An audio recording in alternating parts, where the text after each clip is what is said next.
반갑습니다. 플러스 경매 김수경입니다. 저는 부산, 울산, 경남 지역에서 경매 대행 그리고 경매 교육 일을 하고 있습니다.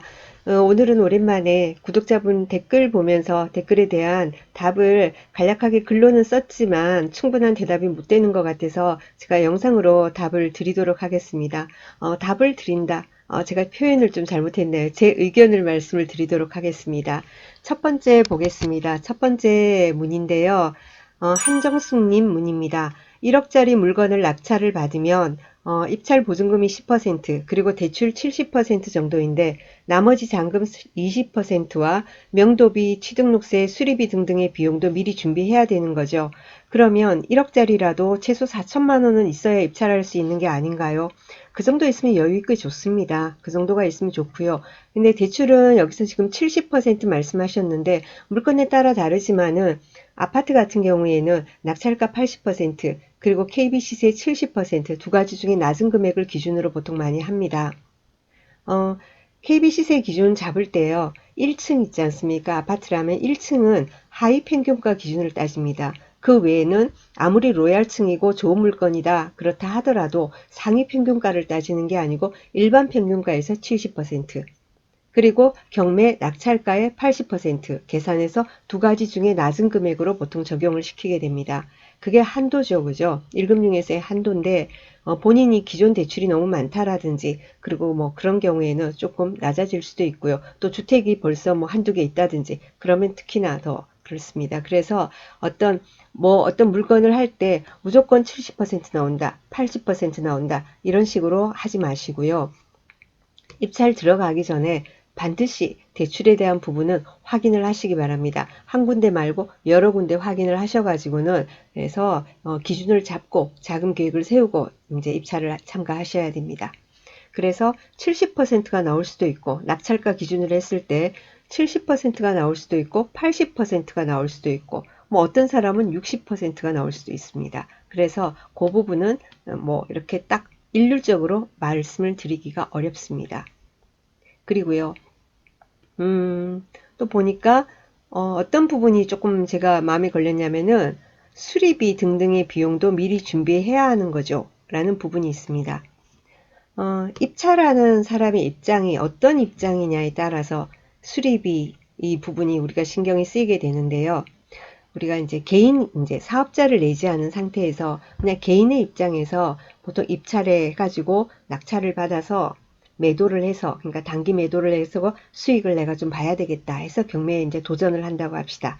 자, 그런 경우에는 개인 같은 경우에는 부동산을 매도해서 수익이 남으면은 양도소득세라는 걸 내야 됩니다. 그죠? 수익이 안 남으면 안 내는 거죠. 내가 손해를 봤어. 그러면은 안 내는 거예요. 그래서 양도세라는 것은 내가 소득이 있으니까 내는 거예요. 소득이 있으니까 내는 건데, 자, 어떤 식으로 됩니까? 양도가에서, 그러니까 매도하는 가격에서 내가 매수한 가격, 그죠? 그러니까 경매 같은 낙찰가죠. 그리고는 낙찰가를 빼고, 그리고 거기에 또 수반되는 비용들이 있죠. 취등록세라든지, 뭐, 법무사 수수료라든지, 뭐, 그런 거 있잖아요. 여러 가지 그런 비용들. 그리고 매도할 때 또 공인중개사 수수료라든지, 그런 어떤 비용을 빼고요. 그죠? 그리고 1년에 250만 원을 기본 공제해 줍니다. 그죠? 그래서 그것도 빼고, 그리고는 나머지 비용에 대해서 어떻게 됩니까? 44%를 세금으로 내고 56%를 내 수입이 되는 거예요. 자, 그러면은 이런 경우에는 단독 명의를 하는 것보다 공동 명의를 하게 되면은 250만 원, 250만 원, 각각 250만 원을 인정을 해주니까 공동 명의를 하는 게 좋겠죠. 그죠? 그럼 그렇게 되고, 자, 수리라는 부분에 들어갔을 때 사업자가 아니고 개인으로 입찰했을 때 그런 비용 계산을 할 때 수리비로 인정되는 부분이 좀 적어요. 뭘 인정을 받을 수 있냐면은 샤시, 베란다 샤시라든가 있잖아요. 샤시 교체, 그리고는 확장, 그리고 배관 교체, 그리고 보일러 교체. 여기까지 보일러 수리도 안 돼요. 자, 여기까지가 인정을 받을 수 있습니다. 비용으로. 샤시, 확장, 배관, 보일러. 그 외에 그 집을 이쁘게 하기 위해서 사용하는 그러니까 뭐 그 뭐지 흔히 하는 인테리어 화장실을 이쁘게 그죠 고친다든지 도배장판 페인트 그리고는 뭐 싱크대, 신발장, 뭐 이런 거 막 하는 거 있죠. 타일 교체하고 하는 거 있지 않습니까? 그런 거는 비용으로 인정을 못 받습니다, 원칙이. 그렇기 때문에 개인으로 해가지고는 투자해가지고는 이제 투자를 하는데 낙찰받아서 단기 매도를 한다. 이런 경우에는 수리를 안 하시는 게 좋겠죠. 그죠? 수리를 안 하고 깨끗하게 치워가지고 그렇게 해서 그냥 약간 금매 가격 비슷하게 그죠? 다른 매물보다 조금 저렴하게 해서 빨리 매도해서 얼마간에 큰 욕심 부리지 말고 약간의 수익을 얻고 손을 터는 게 좋습니다. 자, 그러면은 그 사업자는 어떻게 됩니까? 하면은 아까 말씀드린 그런 어떤 인테리어한 비용 있죠. 그런 것까지 다 비용으로 인정을 받을 수 있어요. 네, 개인 매매 사업자건 법인 사업자건 간에 그 비용을 다 인정을 받습니다. 그리고 또 뭐냐면은 뭐 은행 이자라든지 중도상환, 우리 단기 매도할 경우에는 대출 받았다가 또 상환하면은 중도상환 수수료 이런 것도 있지 않습니까? 예, 그런 거라든지 이자라든지 뭐 기타 뭐 관리비라든가 여러 가지 비용 나가는 거 하여튼 전부 다 그걸 인정을 거의 다 받을 수 있거든요.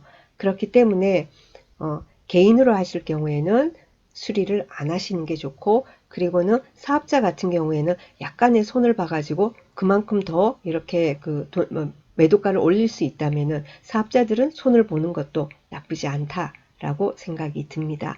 그래서 여러분들 질문하실 때 어떤 입장인가를 말씀 안 하시니까 제가 두 가지 입장으로 해가지고는 말씀을 드렸습니다. 그리고 대출은 많이 알아보는 만큼 좋은 결과가 있습니다.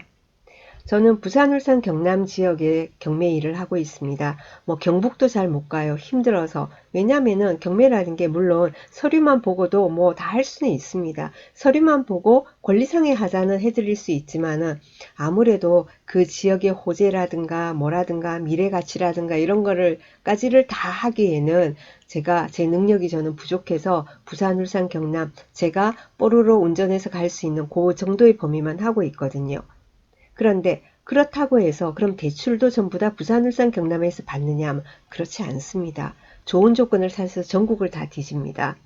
전화를 엄청나게 해요. 몇십 군데 알아봅니다. 몇십 군데 알아보고 또 아는 또 잘 아는 경락잔금 대출 전문가들이 있거든요. 그런데도 몇 군데 뿌려가지고 한번 알아봐줘요. 그걸 그래요? 그보다 더 좋은 조건 없어요? 좀 신경 좀 써줘요. 그러고 나도 알아보고 막 그렇게 해서 좋은 조건을 선택을 해서 하게 됩니다. 그래서 뭐 저희 팀들 같은 경우에는 어, 부산에 있지만 물건 그 대출을 전라도 쪽으로도 하러 가고 경북으로도 하러 가고 뭐 오늘도 저희 팀원 하나는 한 사람은 뭐 청도까지 갔다 오고 얼마 전에도 갔다 왔고 뭐 이런 식이에요.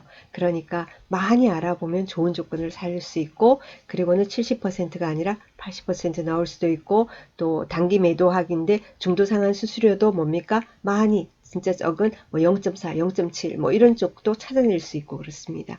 그래서 단기 매도를 해서 수익을 얻는 우리 투자자 입장에서는 뭐냐면은 금리가 그렇게 중요한 건 아니에요. 몇 달 안 쓰잖아요. 몇 달 안 쓰니까 뭐 0.1%, 0.2% 낮고 높은 게 중요한 게 아니라 한도가 많이 나오고 중도 상환 수수료에서 우대되고 이런 것을 잘 고르시는 게 키포인트가 되겠습니다.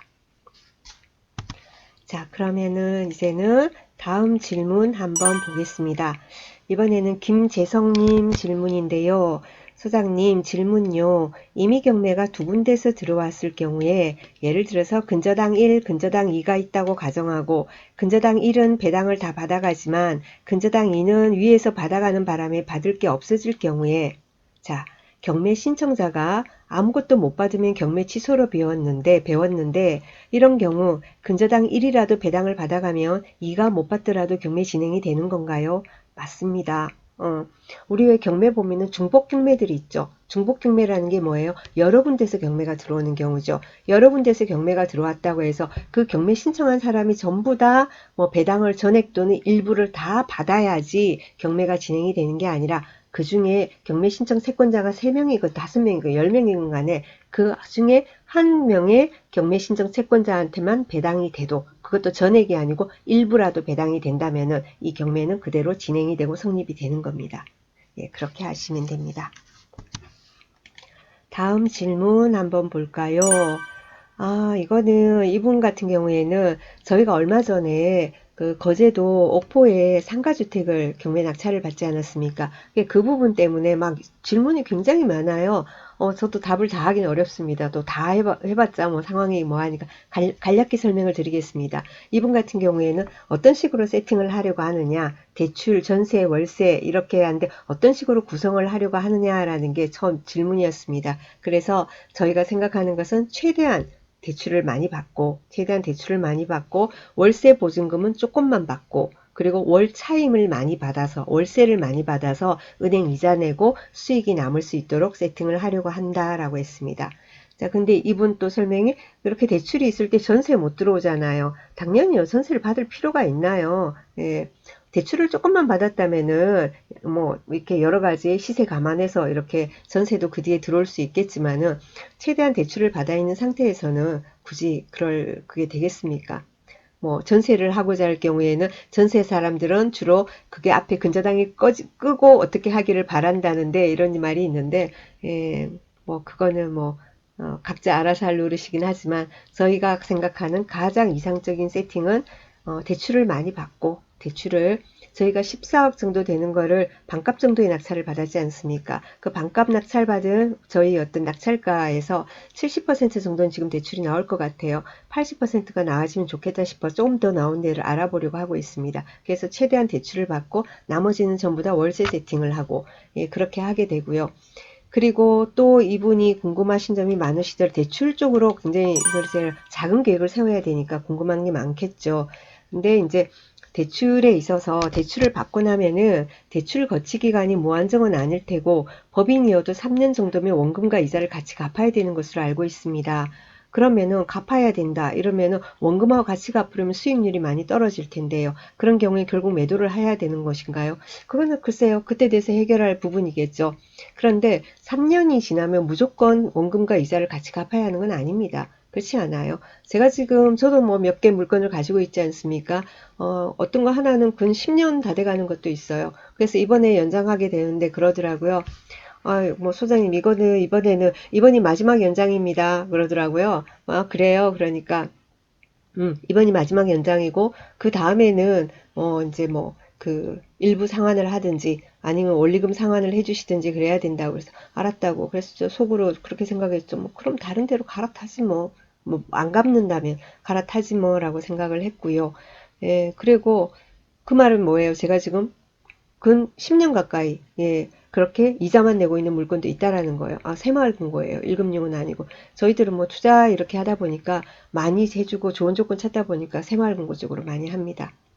그리고 경매물건 같은 경우에 이분 이제 이번에 받은 이렇게 근린 상가, 근린 주택 이런 경우에는 저희가 반값을 받은 거 아닙니까? 경매물건 같은 경우에 아파트는 크게 차이는 없지만은 경매물건 같은 경우에 1년간은 1년 이내 경락잔금 대출을 받고 1년 이내 갈아타는 건 좀 어렵습니다. 근데 1년이 지나고 나서 감정을 받아가지고, 그래가지고, 그러면은 시세만큼 제대로, 처음에 우리 법원 경매 감정가 14억 얼마 있지 않습니까?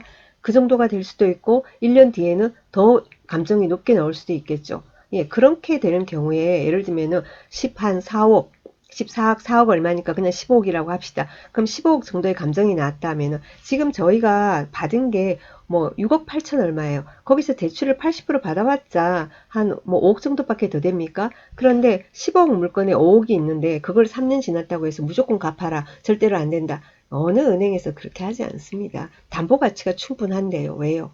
그리고 또 뭐냐면은 음, 그 물건이 있지 않습니까? 시세가 막 오르지 않습니까? 지금 우리가 대출을 받았어요. 3년이 어쩌고 저쩌고 하고 받았습니다. 3년 후에는 어떻게 해야 한다 하고 일단은 3년간은 이자만 내는 걸로 해서 받았어요.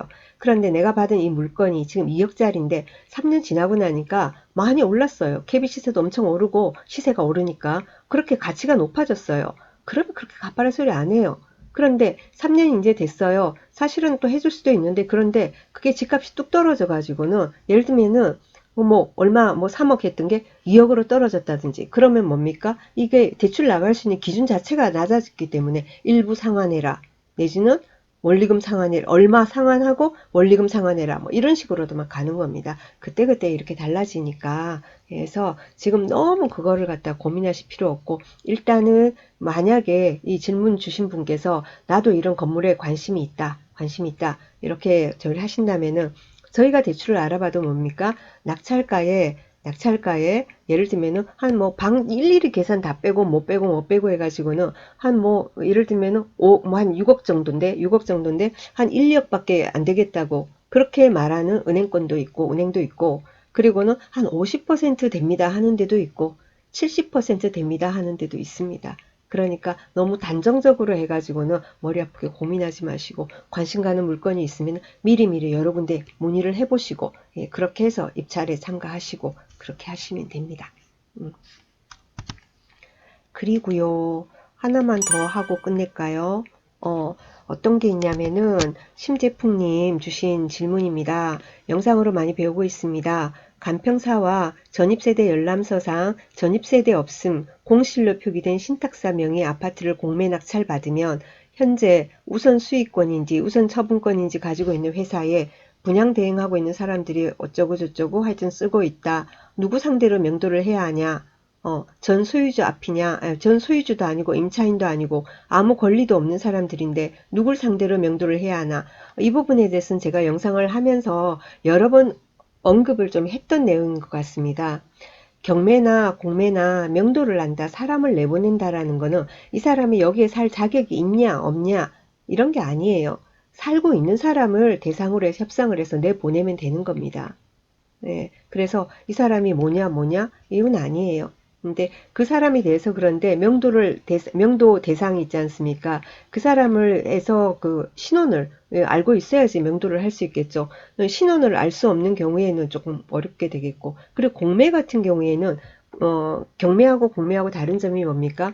경매로 낙찰을 받으면은 우리가 대항력이 없는, 그러니까 전 소유주나 대항력이 없는 임차인 같은 경우에 부동산 인도명령 신청을 하게 되면 하루 이틀 만에 바로 인용이 돼가지고 받아들여져서 인도명령 결정문이 나옵니다. 그죠? 그리고 그 결정문이 상대의 도달만 됐다 하면은 강제집행 신청을 해서 강제집행 신청을 하면은 집행관하고 같이 나가서 압박을 주게 되는 거죠. 14일 안에 비워라. 자진 인도기간 막 이렇게 되니까 협상 안 되다가도 협상이 확 되기도 하거든요. 자, 그런데 공매 같은 경우에는 인도명령 제도가 없습니다. 그렇기 때문에 공매를 가지고 명도를 할 때는 여러 가지 미리 거기에 점유하고 있는 사람들이 예를 들면은 어떤 뭐 사업을 한다라든지 급여를 잘 받는다라든지 뭐라고 해가지고 안 될 경우에 협상 안 되면 소송을 해야 되거든요. 소송하면 비용도 많이 들고 기간도 많이 들지 않습니까? 우리가 손해가 많잖아요. 그 비용을 나중에 그 사람으로부터 받아낼 수 있을 때 하시는 게 좋습니다. 그래가지고 또 그게 되겠죠. 협상을 할 수 있는 카드가 될 수 있겠죠. 이거 해가지고 협상이 잘 안 되면 그래야 되겠죠. 이거를 그러면은 내 소송할 거다 그래. 소송해서 법적 비용 뭐 다 해가지고 결국은 내가 니한테 다 받아낼 거다. 그러니까 그렇게 꼭 가야 되겠느냐. 이런 식으로 하면서 딜을 해야 되지 않겠습니까? 방법은. 그죠? 예, 일단 경매건 공매건 거기에 거주하는 사람을 대상으로 명도를 해야 한다라는 게 제 답변입니다. 그리고 그 밑에 김재성님 또 보니까 뭐 가짜 임차인 같은 경우에도 명도 대상인가요? 이사비 요구하면은 어쩌고 저쩌고 이런 말이 있습니다. 이사비 이런 거 없이 내보낼 다른 방법이 있는지. 이사비 안 주고 하려면은 강제 집행을 하면 됩니다. 그죠? 근데 강제 집행을 하면 비용이 많이 드니까 이뻐서 주는 게 아니라 강제 집행을 하면은 비용도 많이 들고 마음도 편치 않기 때문에 소정의 이사 비용으로 서로가 윈윈하다는 차원에서 이사비를 주고 협상을 하는 겁니다. 그리고 가짜 임차인이다, 진짜 임차인이다는 우리하고 별 관계가 없습니다. 그래요. 가짜 임차인이라는 확실한 증거를 잡을 수 있다면 정말로 근데 분명히 가짜 임차인이고 내가 증거를 다 가지고 있어요. 그런데 너무나 터무니없는 요구를 하고 애를 먹인다면 경매방해죄로, 그죠? 그 사기잖아요. 경매방해죄 이런 걸로 경찰에 신고해버리는 그런 방법도 있을 수 있겠죠. 하겠다고 형사법에 의해서 그런 식으로 밀어붙이는 방법도 있을 수 있겠죠. 하지만 제가 답을 썼습니다. 가짜건 진짜건 명도시에 배당을 못 받으면 이사비를 조금 지불하는 것이 최선입니다. 그렇게 이제 막 가게 되면은 집도 다 망가질 거고 좋은 게 뭐가 있겠습니까? 사실 소유권이 우리한테로 넘어온 다음에 집을 고의로 훼손했다 하면은 그것도 당연히 형사법의 그죠 처벌 대상입니다. 하지만 우리가 그 전에 여러 가지 증빙 자료를 딱 확보하고 있지 않은 이상 이 집이 이 문짝이 언제 망가졌는지 이게 어떤 식으로 훼손이 어느 시점에 훼손이 됐는지를 증명할 수 있는 방법이 별로 없습니다. 네, 그러니까 좋게 좋게 해결하는 게 최선이라고 말씀드리고 싶습니다. 자, 오늘 여기까지 하겠습니다. 감사합니다. 좋은 하루 보내시고요. 내일 또 뵙겠습니다.